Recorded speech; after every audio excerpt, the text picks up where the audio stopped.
Hi everybody. So glad to be back with you again this week, and we're continuing our series on Beyond, and I'm just thrilled at how the Lord is speaking to us. We're to go beyond in our experience with His love, in our prayers, in our community service, and then this last weekend in our wisdom of God's Word. We're to train our kids, we're to train our hearts and our lives in God's Word so that, if you remember back to the weekend message, so that we know the right paths to get on and the wrong paths to stay away from. So there's both positives and negatives given to us within the wisdom of God's Word. And Colossians 3:16 is really clear. And they're not new truths to us at Emmanuel Faith, because the Bible has been a part of our experience with the Lord from the very beginning. It's an emphasis that we have here. It's one of our core values. And you've got some great questions in front of you about your involvement in God's Word, what you're doing, how you're doing it, are there ways to improve? But I'd also like for you to take some time to share a little bit about maybe some of the times when you became confused about God's Word.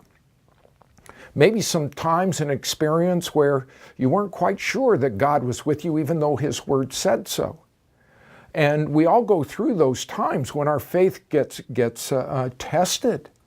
And yet God's Word continues to prove itself true time and time again. The paradigm is simply this: if we can follow the principles of think about the truth, do what is true, then the emotions of our lives will ultimately catch up with us.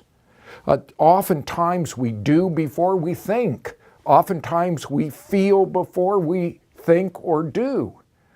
But the biblical model is that we think first about the truths of God's Word, and when we put them into practice, whether we want to or not, the feelings and ultimate emotions of doing what's right in the eyes of God will ultimately carry us through whatever emotions or fears or challenges we face in our obedience.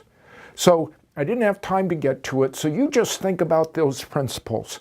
Think about the truth, do what is right, and then let the feelings come or go, because our emotions are going to bounce up and down. The principles are really clear. Let the Word of Christ richly dwell within you. You've got some real good questions again in front of you to interact about. So glad to be with you again. Look forward to being with you next week. I'm thrilled that you're championing that biblical value of connecting. This is what binds our hearts and our lives together. So enjoy your time. And again, Lord willing, I'll be back with you next week.